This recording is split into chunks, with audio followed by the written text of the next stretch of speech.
There you go.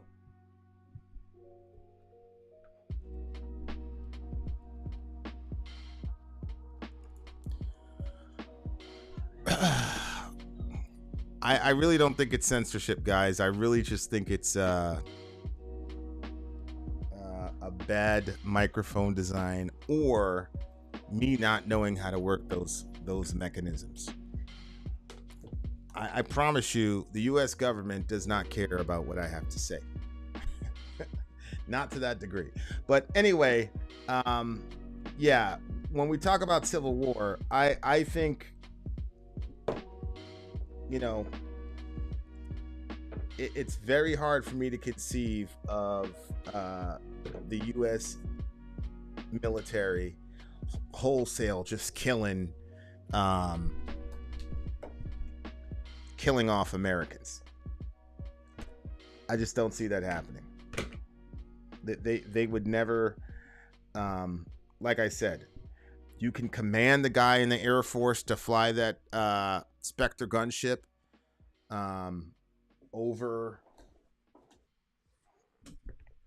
Nebraska, but him actually depressing that trigger to kill those people, he's got to do that. And I don't see that happening at a grand scale. I see him saying aye, yep, and then going over and taking out the White House or something like that before he would do that to his own countrymen, especially countrymen that look like him. You got to understand, the vast majority of the people in the U.S. military are white males, and the vast majority of people in this country are white males. So you would have to believe that these guys are going to go off and do that to their own people, and I just don't see that happening. So the Civil War would be a division right down the line. The intelligence community, the executive branch, the military. It would be a divide right down the line. But I also think that the actual, door kickers and trigger pullers are mostly going to be on the side of the people. Are you going to do a midterm stream? Absolutely. I'm absolutely going to do a midterm stream. This stream is going to last another 10 minutes.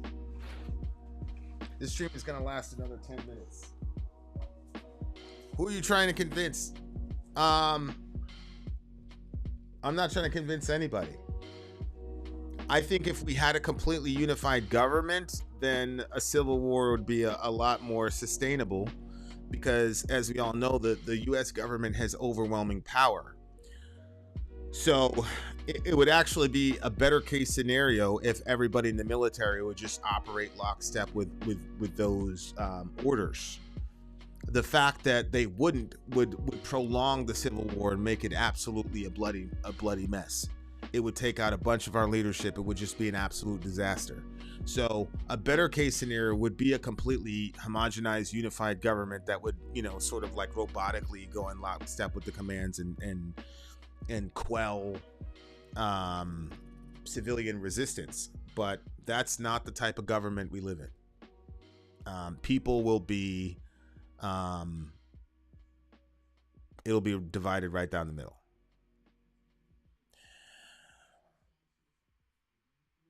Killing someone from a distance removes emotional connection. Yeah.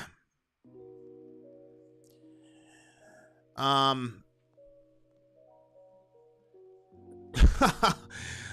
civil war, that would be it, man. They would love that. Can you imagine being Russia and China? They would love that shit. They would love a civil war between us. Stop believing in the illegitimacy of government and obedience to authority. People won't fight for them. Yeah, I'm not sure that I think anarchy is a feasible philosophy to implement in the world. Thanks for the stream tonight. Thank you for the super chat. I really, really appreciate it. For real. Yeah. I just don't think anarchy, I don't think it's feasible. if we took out all the official leaders, then whoever had the most guns and the most strength in that little subculture would then be the government. That's still a form of government. I don't think hierarchy in government is something that you can avoid, and I don't think hierarchy in itself is inherently evil. People are evil, but the concept of hierarchy itself, I don't think is inherently evil at all. The problem is we have pissed off the world so much that if that happens, China or Russia will detonate an EMP and rise above the U.S. No need to worry about a civil war if the nukes start flying. Yeah. Maybe a convention of states would help as a solution. I actually think that if we had a dialogue, it would be better. If you get Trump and Obama to sit down for 4 hours and have a dialogue, it would be better. If you had, during the whole COVID situation, I was talking about this. Get all these doctors who are get Dr. Malone, get all these doctors, then get mainstream doctors, and tell the American people we're going to have a week-long debate about this topic. And then at the end of it, we're going to put out some bills or put out some scenarios and then let the Americans have some sort of referendum on how we're going to deal with this. If they would have done that during COVID, our communities would have been a lot less divided. But and everybody got caught up in the whole COVID thing as far as taking sides and tribalism and things like that, to a degree or another. And there are people I had to apologize to. You know what I'm saying? It was extremely emotional situation, but I believe because we all sat and watched the Democratic debates at the primaries, even though we knew the whole thing was a sham. Tulsi took down Kamala, and then they completely banned her and all the rest of it. But if the American people would have been given that opportunity, I think millions of us would have watched that. And then I think we would have been able to vote in an informed way as to how we're going to do this. And we wouldn't have shut down all these businesses and hurt all these kids and all the rest of it. That's just one example. My point is, in my view, the way forward in a lot of these situations with human beings is simple and plain communication.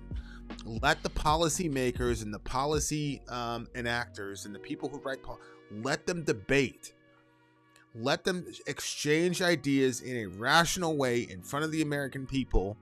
And I think the more and more that happens, the more clarity we're going to get.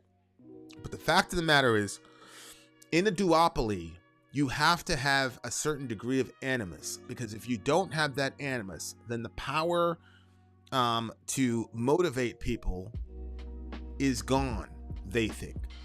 So these people don't want that kind of back and forth conversation, because it's going to affect their power structure. Now, I will say, Christine says one side doesn't ever seem to want to debate. I will say, Patrick Bet-David had offered Obama and Trump both $6 million to sit down and have a debate with one another, televised. And Trump said yes, Obama said no. Those are facts. So I agree. They don't want a debate on these things. I don't have anybody to apologize over COVID. I never want anyone to wear a mask or forced to be jabbed or acting like I was better than anyone because they got a jab. Most unvaxxed felt bombarded. Yeah, a lot of unvaxxed people felt bombarded for sure, and they were. And I was not a fan of unvaxxed people. I shot a story. Hospitals were saying, like, if you're up for a transplant and things like that and you're unvaxxed, we're going to skip you over. And I said, whoa, that's way too far. Like, this is going overboard. And I remember when I broke that story, I thought people were going to be shocked. And the comments section was unbelievable. People were like, let him go. It's natural selection, yada, yada, yada. I was like, holy shit, this is where we are. And I didn't even have all the information that I know now that we all know about CDC and COVID and Pfizer. But I was like, damn, people are really going that far. They're really saying, like, let these people die for not getting a vaccine. I was blown away. I was absolutely blown away. So they have to create this sort of environment where people are genuinely now at the root hate each other, hate their countrymen. Because you got to hate somebody to say, man, fuck you. if you get sick and you didn't get vaccinated, I hope you die in the hospital. Like that's a level of resentment and hate, and these people got us to go to that level. Now, as I said, I was shocked that was happening. You know, I remember after 9/11, we had about 2 weeks where the country just came together and everybody loved each other or whatever. And that was a beautiful thing to behold, man. It was a beautiful thing to behold, and it was a beautiful thing to experience. But that obviously didn't last for long. And now it's like, we don't need to talk about loving each other now. We're going to talk about, if you disagree with getting jabbed, then you deserve to die. It's like, holy shit, we're in a brave new world here.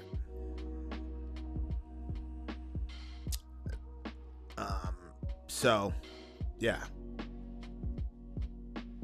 they own all of our 5 minutes, guys. 5 minutes. They own all of our lanes of communications. It's simply not in their interest to allow that. I agree. It's terrifying the way liberals talk. Hey, Emily in the house. It's terrifying the way liberals talked about our unvaxxed neighbors and how much was allowed to be said in neutral settings like workplaces. Liberals get to say a whole lot more than independents do. That is 100% true. That's 100% true.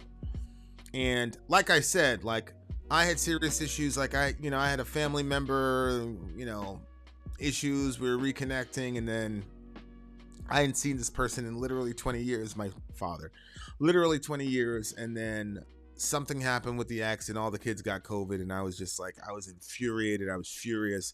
I had a live stream to do. And then my brother jumped on and said something about like, vaccines not working or some shit like that. And I just like went off on him. And God was like, that guy is your brother. What are you doing? You can't do that to him. So like, before I even heard anything about vaccine efficacy or breakthrough rates or whatever, I just had to apologize just on principle of, even if he was wrong, and at the time I thought he was wrong, he wasn't wrong. But even if I thought he was wrong, the way I was coming at him was off. And all the pressure that we were all feeling from COVID relative to not wanting to hurt, your neighbor, your fellow American, but the squeeze that everybody was under, the tension that was just happening in society between the vaxxed and the unvaxxed, all that shit just came out on that person. It was like, yo, you're wrong for that. Like, get yourself together. So thankfully, the next day I had another shoot to do, and he was there. I was able to apologize to him, and he accepted my apology graciously. And again, this was before I found all the information that we all know now. And so it just showed me like, yo, he's not responsible for you not being able to see your father. Like, COVID was, my dad's like in his 70s, and, we all had COVID. I mean, we were fine, but even now I wouldn't have gone there because my dad is in the high risk, area for COVID. But I was taking out that frustration about that situation onto him, and he had nothing to do with it. And that was kind of like what was going on with a lot of us. So it was just a bad time, and we were not armed with the information, not even to make decisions for ourselves, but we weren't armed with the information to relieve some tension and to kind of ventilate that energy. So we were all kept in the dark about what was going on, the efficacy of masks, the efficacy of the vaccine, things of that nature. And it turned us against each other to, yeah, I wasn't saying like you should die. And I thought it was overboard when people were saying, yeah, let those people in the hospital die, don't treat them. I thought that was overboard. But I still, because I was dealing with with all of that angst and pressure,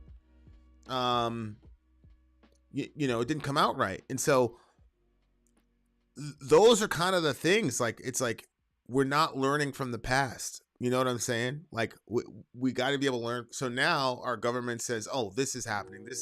Like, we're just supposed to believe them. Like, I'm not believing you, bro. Like the CDC, like you straight up published results, and you explicitly stated that the most salient, important parts of those results you held back because you didn't think that the public was ready for the information.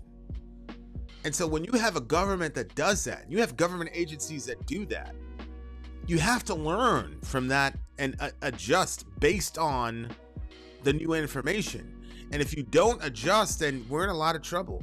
But what's happening is that we've all got so much ego, so nobody can admit when they're wrong. Nobody can say I shouldn't have said that. You know what I'm saying?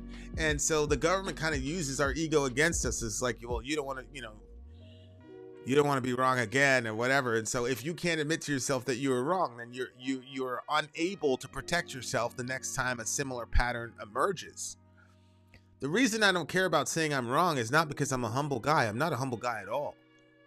The reason I say that I'm wrong when I'm wrong is because as a Christian, I believe there's only one omniscient being in the universe.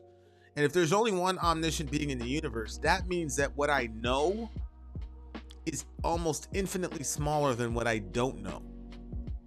So I would expect that on every topic, there are things that I don't know. Now, most of you guys know that if you're going to debate me on abortion and you take the wrong side, which is to be pro-choice, I'm going to slice and dice you and destroy you. Everybody knows that.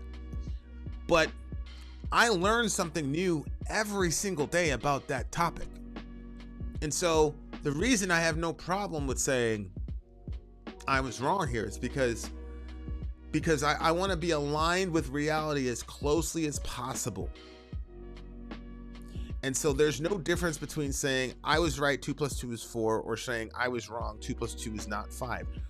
Both statements carry equal value to me because both statements are in line with actual reality.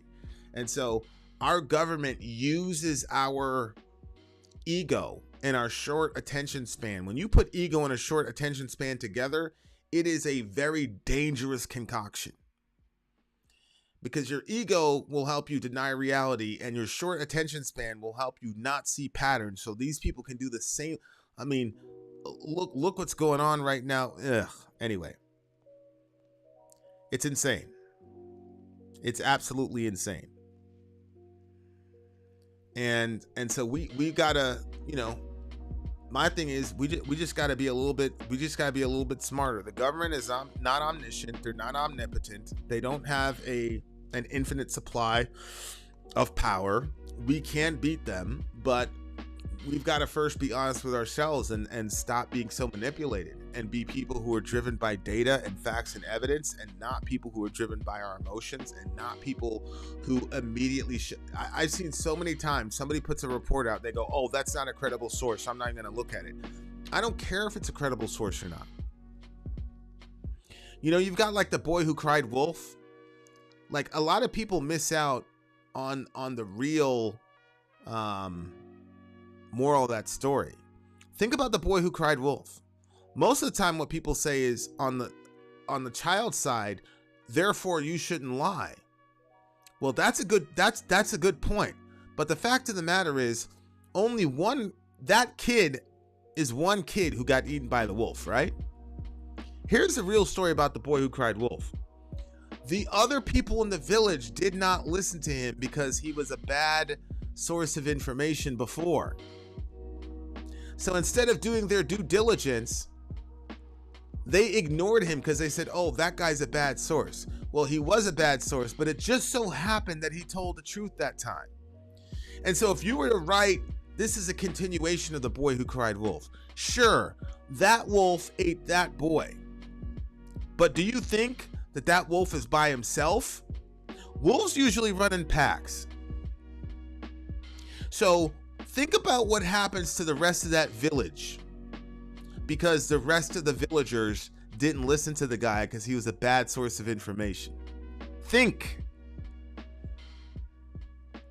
The point of the boy who cried wolf is that somebody can be lying a bunch of times, and yeah, it can hurt their credibility.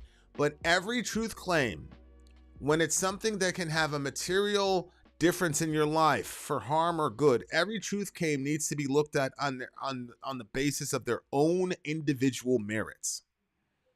So there's a lot of time, and then people go, oh, that's not a credible source of information. Like, okay, who's a credible source of information? CBS, CNN, Fox, MSNBC, all of those companies lied us into the Iraq war.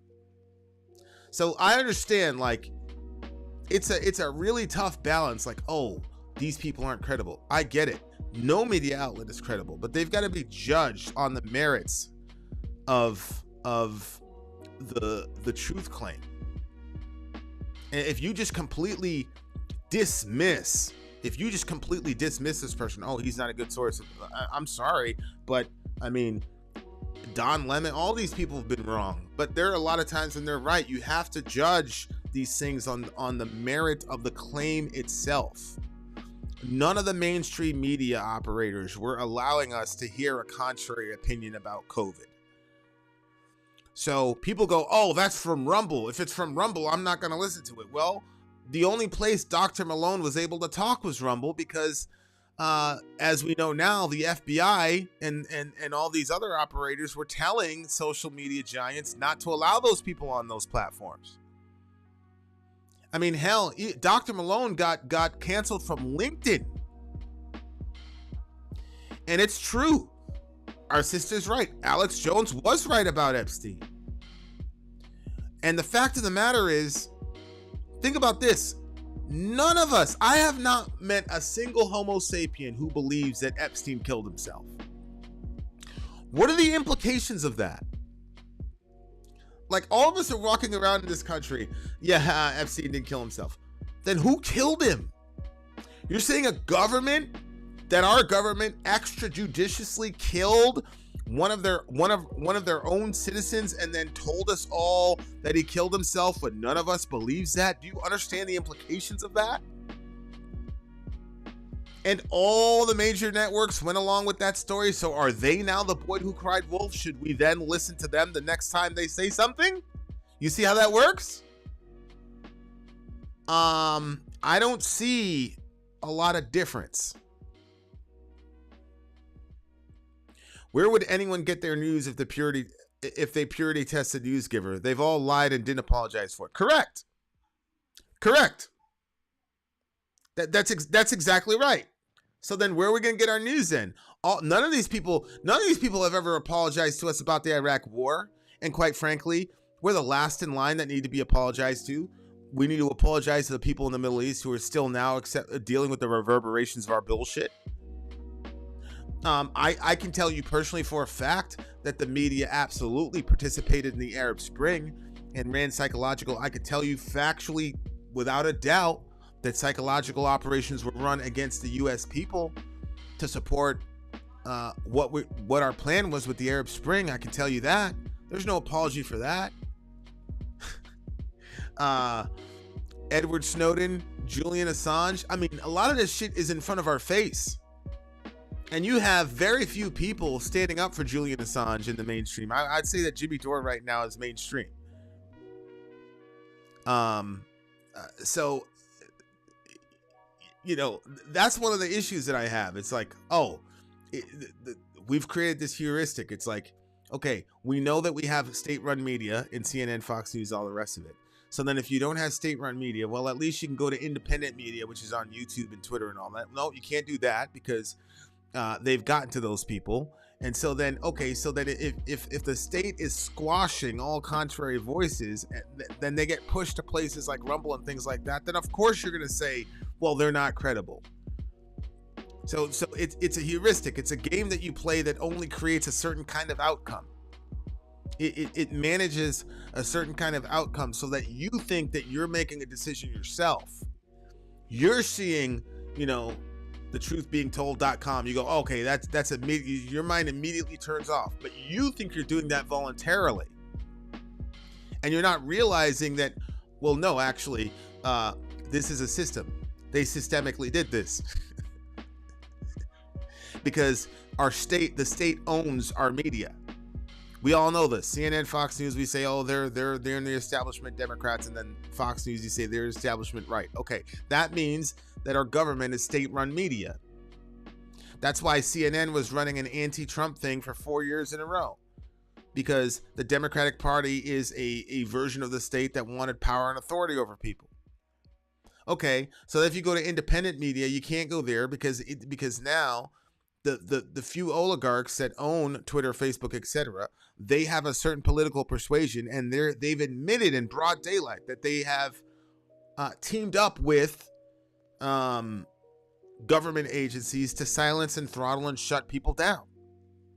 So then when that happens, then you only have like the outskirts or the ghetto of the internet where people can say what they want to say. But by that time, your mind has already been preconditioned to not believe those people because they're not a big name and they're out of nowhere.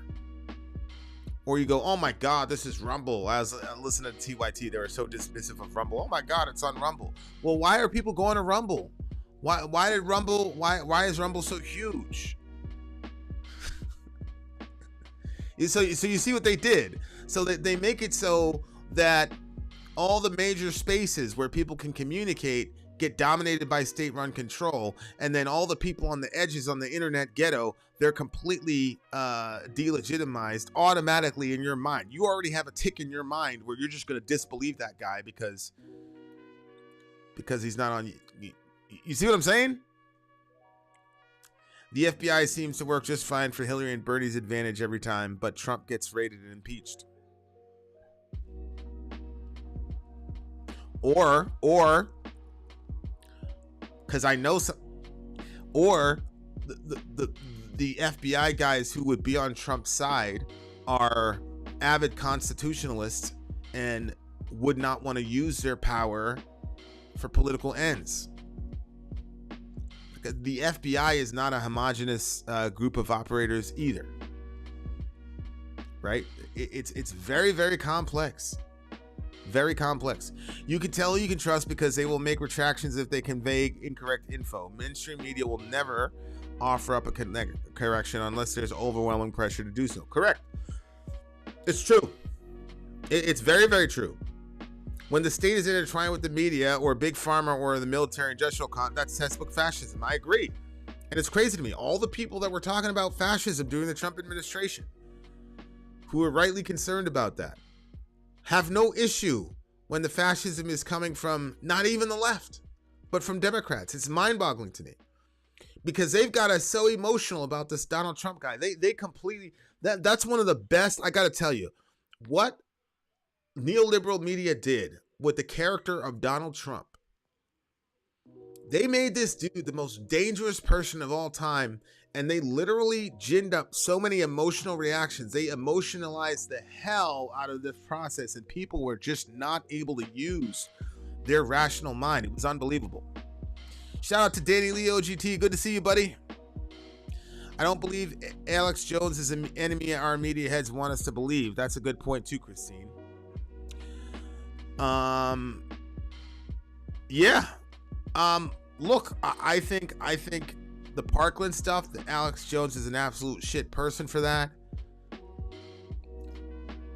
I think that that's horrible, and I think he is very fortunate that you come after somebody in that time of that deep pain. I know what would have happened if that was me. And part of me feels like Alex Jones knew which people to do that to, and knew which people not to do that to. But on the other hand, I never supported deplatforming him. Never. But again, guys, a lot of this stuff, guys, one of the principles of psychological operations is you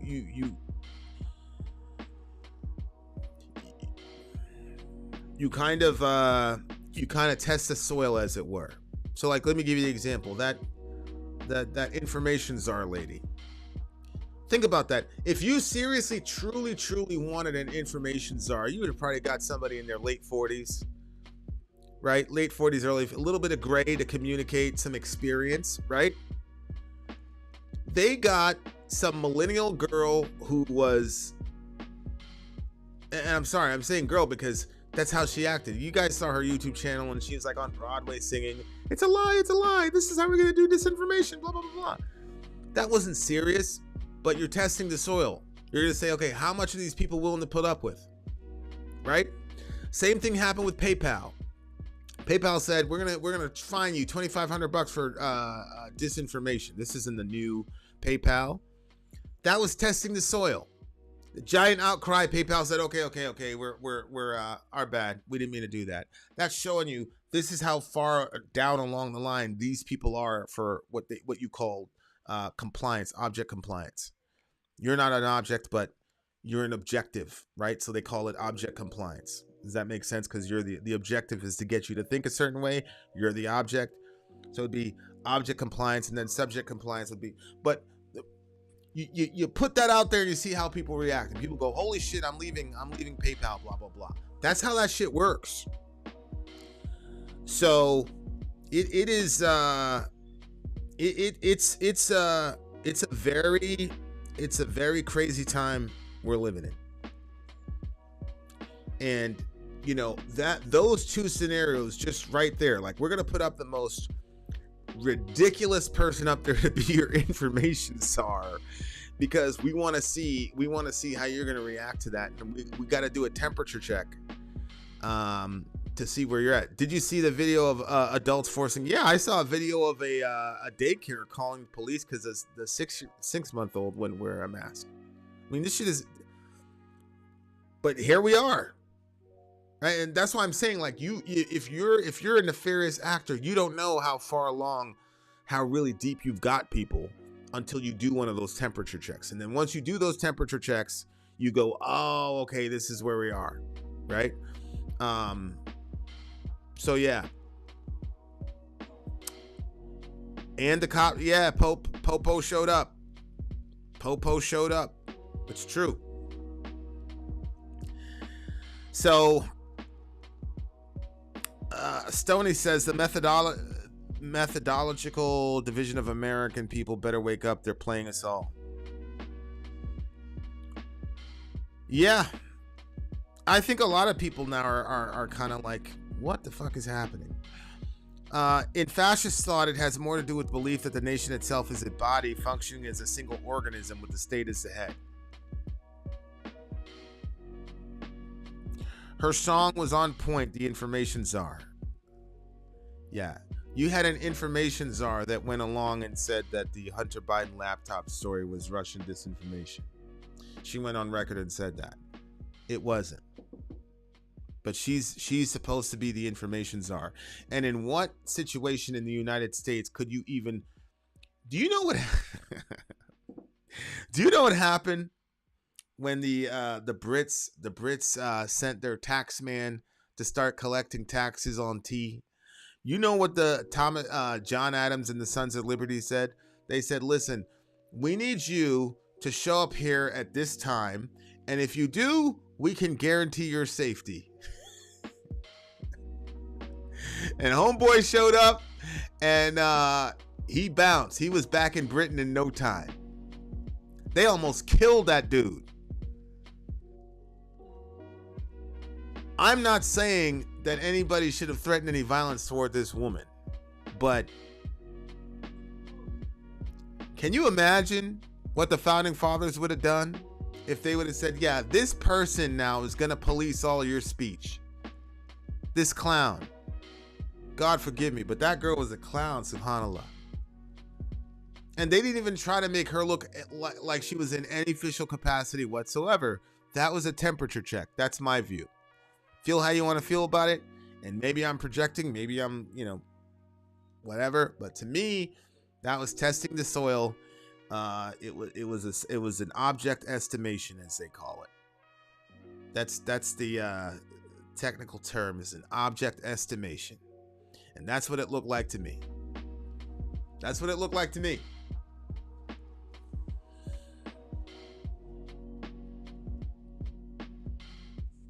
Jones sounding the alarm on global sex trafficking rings and stuff he should stick with.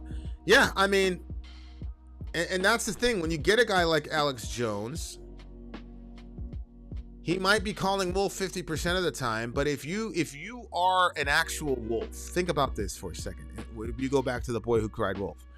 If you're an actual wolf, and you got a guy like Alex Jones, and Alex Jones is crazy enough to say, let's say 4 out of 10 times that he's accurate. He's accurate about Epstein, and he was accurate about powerful people flying to Epstein Island.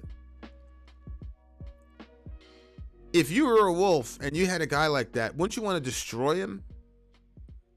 Because on the one hand, he does silly shit that invalidates a lot of what he says. But then on the other hand, a lot of people over the years go, well, wait a second. He was right here. He was right here. He was right there. So you get a giant group of the populace that are still going to listen to him. So if I was a wolf in the head of a pack, I would want that guy gone, because our discrediting of him didn't stop the momentum of people that actually listen to him. Alex Jones's claims, just like everybody else's claims, need to be weighed on the merits of the individual claim. But now we don't have that opportunity, and that's my only thing. My thing about speech and freedom of speech and things like that is I need to have the opportunity to face the consequences of my speech, or the opportunity to face the consequences of his speech. It's not for the government to paternalistically shield me from Alex Jones or anybody else's speech. That's not their role.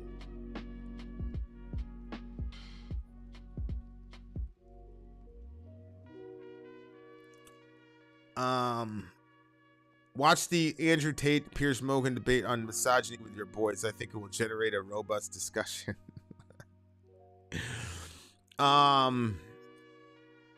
Yeah. I will actually watch it. I'm not sure if I'd watch it with my sons, though. I have to see. I'm pretty particular about the people I expose my sons to.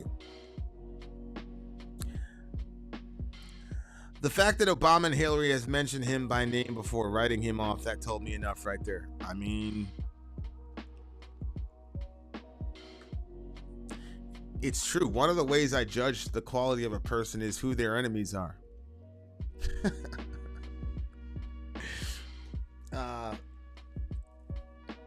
That's one of the ways I judge a person. I go, who are this person's enemies? You look at a guy like Jimmy Dore, I say, who are his enemies? And that's one of the ways you could judge the character of a person. So there you go, guys. Thank you for hanging out at this Ask Me Anything. I don't believe that the government was trying to shut me down. I just think I used the wrong mic, and I had a bootleg little rig here on my arm here to fix it. So that should do it. Much love for everybody. And as Chaotic says, freedom of speech doesn't protect you from consequences of said free speech. That's true. But what I want is the ability to face those consequences. I don't want the government telling me that I don't even get to have that consequence. So I'll stand by what I say. Let me deal with the consequences of my speech. And I want to be able to deal with the consequences of Alex Jones's speech. I don't want the government saying, "Oh no, Vinny, you're not old enough to deal with that. You're not old enough to say that. We're here to protect you from your own speech." I'm not a fan of that. Much love. Shout out to Emily, petrifying the patriarchy as always. Much love to you, beautiful people.